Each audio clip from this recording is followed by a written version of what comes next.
은행에서 대출 거절당하셨다고요? 그래서 어쩔 수 없이 연 15% 이상 고금리 대출을 받으셨다고요? 자, 지금도 카드론, 캐피탈, 심지어 사채까지 고민하고 계신가요? 그건 사업을 망치는 지름길일 수 있습니다.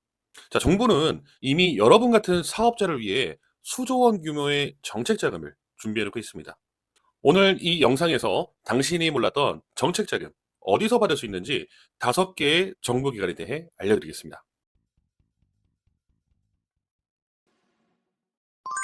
안녕하세요.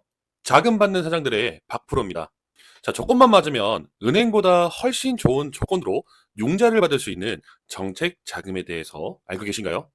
정책 자금은 정부가 창업자, 자영업자, 중소기업을 위해 운영하는 저금리 대출 제도입니다. 창업을 했는데 은행에서 대출이 안 나올 때, 운영이 어려운데 자금이 막힐 때, 기술이 있는데 그걸 실현할 돈이 없을 때 정부가 우리가 도와줄게 하고 손 내미는 제도예요. 쉽게 말해 은행 대출이 막혔을 때 정부가 열어주는 비상 통로라고 생각하시면 됩니다. 자, 그런데요. 핵심은 이 정책 자금은 각 기관마다 지원 대상, 조건, 대출 방식이 다르기 때문에 내 사업에 맞는 기관을 찾는 것이 중요하죠. 자, 오늘 우리 본격적으로 기관별 설명을 좀 드리기 전에 대표님들의 이해를 높이기 위해 용어 2가지만 먼저 짚고 넘어가겠습니다. 그 2가지는 바로 직접 대출과 간접 대출입니다. 직접 대출은 정부 기관이 심사부터 자금 집행까지 전부 직접 하는 방식입니다. 그리고 간접 대출은 정부 기관은 보증서만 발급하고 실제 대출은 은행을 통해 받는 이런 방식입니다. 이 2가지 개념을 알고 보면 어떤 기관이 어떤 방식으로 대출을 해주는지도 훨씬 쉽게 이해할 수가 있습니다. 자, 그럼 첫 번째, 신용보증기금, 줄여서 신보입니다. 신용보증기금은 정부가 신용과 재무 능력을 평가해서 담보력이 없는 기업 대신 보증을 서주는 기관입니다. 신용보증기금에서는 보증만 해주고 그 보증서를 통해 은행에서 최종적으로 대출을 받는 이런 방식이고요. 예산 소진 전까지는 연중 상시 신청을 받습니다. 중소기업 그리고 소상공인이더라도 일부 업종을 제외하곤 기업의 규모라고 판단되는 기업이 여기에 해당이 됩니다. 은행에서 담보가 없어서 안 되네요라고 했을 때 우리 신보는 그럼 대신 우리가 보증을 설게요. 이 사람 믿을 수 있어요. 라고 말해줍니다. 자, 2번째, 기술보증기금, 줄여서 기보입니다. 자, 기술보증기금은 기술력을 담보로 보증을 서주는 기관으로 마찬가지로 기보에서도 보증서를 발급해주고 은행을 통해 대출을 실행하는 간접 대출 방식입니다. 신청은 연중상시받고 기술 창업 기업과 같은 일부만 공고제로 받고 있습니다. 기술을 담보로 대출을 해주는 것이기 때문에 기술 사업 계획서가 필수이고 핵심입니다. 자, 기술보증기금 대출에 대한 자세한 내용은 저희 이전 영상에 자세히 설명을 놓았으니 아래 영상 참고하셔서 많은 도움을 받으시면 좋을 것 같습니다. 자, 3번째, 신용보증재단, 줄여서 재단이라고 합니다. 신용보증기금과 비슷하게 보증서를 발급해주는 기관이지만 차이가 있습니다. 보증의 목적 자체가 각 지역의 소상공인, 즉 미용실, 음식점 등을 대상으로 한 지역 밀착형 보증기관입니다. 대출 방식은 마찬가지로 보증 후에 은행을 통해 대출을 받는 간접 대출 방식입니다. 네, 신청은 연중 상시 가능하지만 지역마다 예산이 한정되어 있기 때문에 빠르게 마감이 되는 경우도 많습니다. 그리고 각 지역 재단별 상품이 상이하기 때문에 특례 보증이나 협약 보증 그리고 특별 보증에 대해 각 재단 홈페이지에서 꼭 확인해 보시고 신청하시길 바랍니다.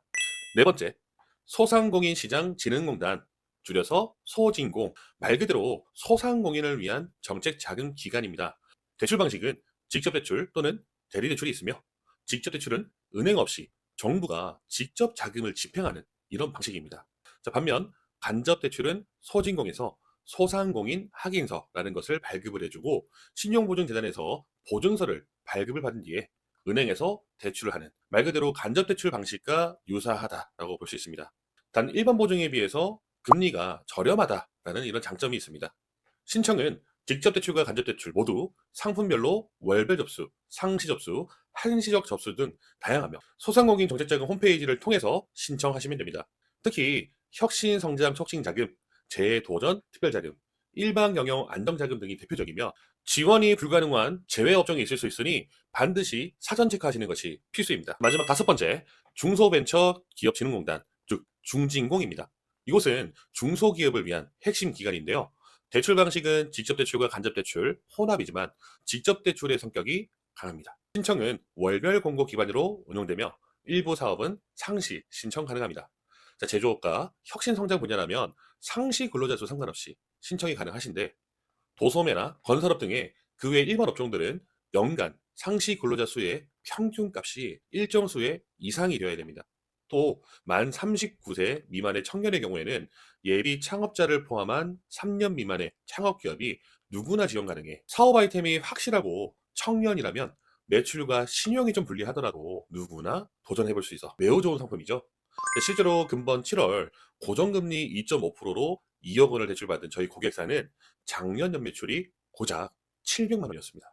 그런데요, 중진공자금은 사업계획서나 재무제표, 고용 현황과 우리의 사업의 가치를 준비할 서류들이 많고 심사 기준이 까다로운 편입니다. 하지만 이 사업성과 정책 목적성에 부합한 기업이라면 중진공은 사업 확장, 설비 투자, 수출까지 밀어주는 우리의 든든한 사업 파트너가 될 수 있습니다. 자, 우리 대표님들, 정책 자금은요, 은행이 아닌 다양한 기관에서 다양한 방식으로 제공이 됩니다. 조건과 방향만 잘 맞추신다면 은행보다 훨씬 좋은 조건으로 최소 수천만 원에서 최대 수십억 원까지 지원을 받을 수 있습니다. 하지만 처음에는 어떤 기관이 나에게 맞는지, 어떤 상품을 선정할지가 가장 어렵죠. 어디가 내게 맞는 곳인지, 어떤 상품을 신청해야 될지 모르겠다 하신다면 저희가 직접 무료로 상담을 통해 도와드리고 있으니 아래에 고정 댓글 링크를 통해 상담 신청을 남겨주세요. 빠르게 연락드리겠습니다. 자, 오늘 이 영상이 도움이 되셨다면 다음 영상도 대표님들께 현실적으로 도움이 되는 우리 사업자금 정보로 찾아뵙겠습니다. 하지만 저희는 아직 작은 채널이기 때문에 다음에는 저희 영상이 우리 대표님들의 알고리즘에 안 뜰 수가 있습니다. 그러니 잊지 마시고 좋아요, 구독, 알림 설정까지 부탁드리겠습니다. 다음 영상에서 또 뵙겠습니다. 안녕.